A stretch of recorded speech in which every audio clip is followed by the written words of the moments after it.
En la madrugada del 5 de septiembre de 1972, mientras se desarrollaba la 20ª edición de los Juegos Olímpicos en la ciudad de Múnich, 8 integrantes de la organización terrorista palestina Septiembre Negro ingresaron a la Villa Olímpica. Su objetivo era conseguir la liberación de 234 palestinos presos en cárceles de Israel. A las 4:30, un empleado del predio observó un grupo de hombres que saltaban la reja. Creyendo que eran atletas que volvían tras una salida nocturna, los dejó pasar. Se dirigieron inmediatamente al pabellón 31, donde se alojaba el grupo de Israel.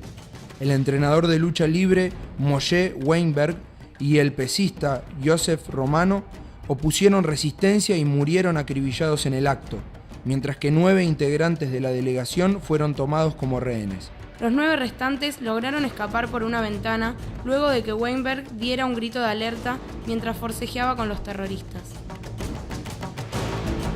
Ese día yo tenía que ir a pesaje oficial, siempre tuve problemas para dar el peso, el último kilo era el que más sufría, y cuando salgo para el pesaje oficial a la mañana me encuentro que la policía estaba bloqueando todas las salidas y no sabíamos por qué.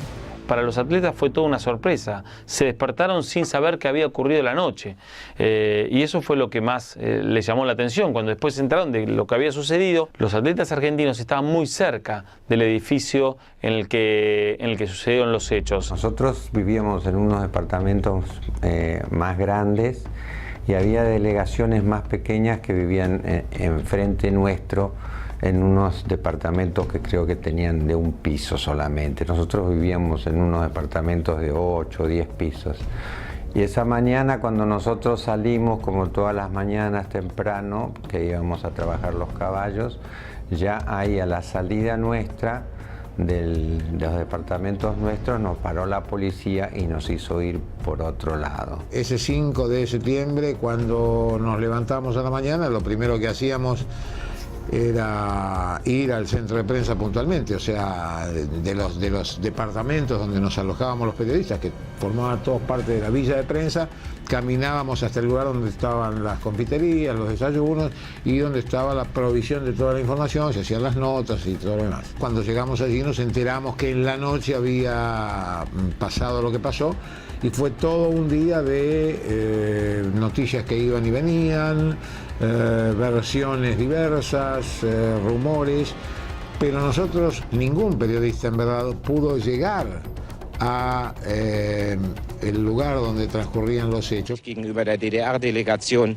7 israelische Sportler gefangen halten.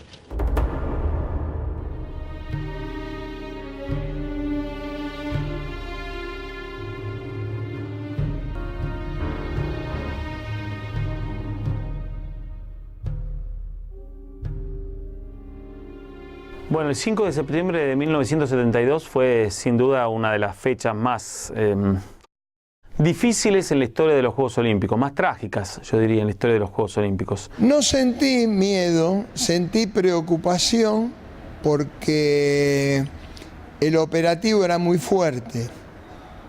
Estaban pertrechados en todos los edificios. Y yo me acuerdo lo que alcanzábamos a ver desde ahí, desde ese lugar cuando salimos, es que veíamos, por ejemplo, esos departamentos estaban, no sé si era 30, 40, 50 metros de la salida del departamento nuestro. Y ahí vimos, por ejemplo, en el primer piso se veía un encapuchado y después lo que sí alcanzábamos a ver era una cantidad de policías alemanes que estaban arriba, digamos, rodeando todos esos departamentos, en las terrazas. En aquella época no era tan común que suceda una cosa así. Nosotros realmente estábamos muy sorprendidos. Yo vi todo el operativo, como bajaron las fuerzas, como si fuera el grupo Geo, bajaron en un helicóptero, rompieron las claraboyas, se metieron adentro del edificio. Ese día detectamos que, bueno, yo diría todo es vulnerable y todos somos vulnerables y cualquier evento, cualquier acontecimiento de estas características, tomando los mayores recaudos que se toman, también nada es suficiente. El comando palestino intimó a las autoridades para que resolvieran la situación de los 9 rehenes en menos de 3 horas. Serían ejecutados en caso de una respuesta negativa. Los terroristas rechazaron una cantidad ilimitada de dinero del gobierno alemán a cambio de su libertad. Außerordentlich ernst. In diesem Augenblick läuft das Ultimatum der arabischen Terroristen ab. Si bien los integrantes de Septiembre Negro fueron alargando el plazo para la negociación, el gobierno de Israel se negó rotundamente a acceder a la liberación de sus presos. Pasadas las 22, las autoridades alemanas concretaron un nuevo pacto y otorgaron 2 helicópteros para transportar a los terroristas y a sus rehenes a una próxima base aérea. Los secuestradores habían pedido 2 aviones para trasladar las víctimas hacia Egipto.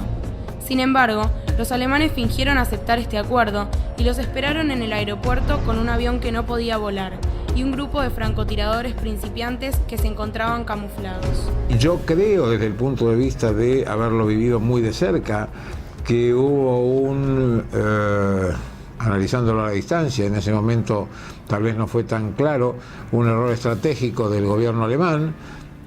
Por un lado, el gobierno israelí no aceptaba negociar, no quería ceder a la extorsión de los terroristas.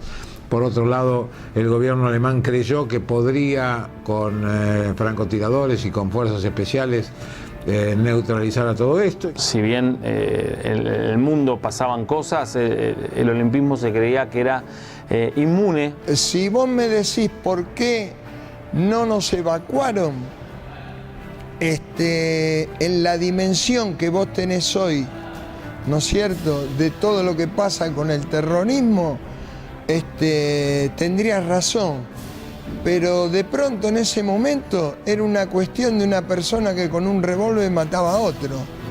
No, ahí no había problema de bombas, ni que estaba dinamitado, no había amenaza de nada de eso.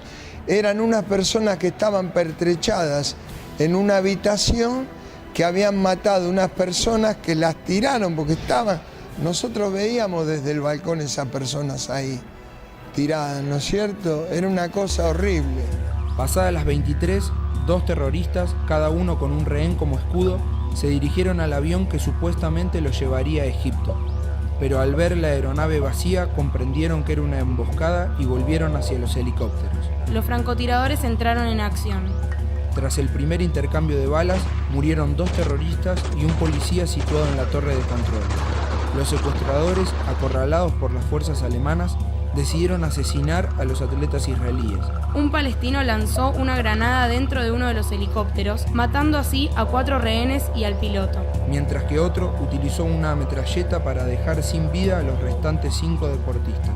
Luego, la policía local mató a 3 palestinos y capturó a los otros 3. Los Juegos de Múnich arrojaron sus héroes, arrojaron sus medallas, arrojaron sus récords, sus frustraciones, pero me parece que a medida que pasó el tiempo, después la historia le fue dando el lugar que se merecía a este suceso de septiembre, de Septiembre Negro. Desde mi punto de vista, creo que fue buena la decisión, por un lado, de haber parado los Juegos un día y haber hecho una ceremonia de homenaje que fue muy emocionante y fue terrible, porque además la delegación, algunos atletas sobrevivientes de la delegación israelí estuvieron allí. Pienso que la idea de continuar con esto, continuar con los Juegos, fue por eso también, ¿no? Para que no piensen que cualquiera podía cometer una cosa así y salirse con un fracaso, un juego olímpico, ¿no? Por 7 u 8 o 10 personas, no 12 personas que quisieron hacer un acto de esta naturaleza, ¿no? Nosotros teníamos la ilusión de ir a competir, éramos deportistas, no podíamos evaluar, por lo menos en lo personal, la trascendencia política que esto tenía. De hecho, no se retiró prácticamente, salvo la delegación de Israel, que obviamente por otra parte quedó diezmada y era pequeña. Salvo la delegación de Israel, no se retiró ninguna otra delegación de los Juegos Olímpicos y tampoco se retiró la delegación argentina. El presidente del Comité Olímpico Internacional, Avery Brundage, resolvió detener la competición por 34 horas. Sin embargo, pasado ese lapso, increíblemente se continuó con el normal desarrollo de los Juegos Olímpicos.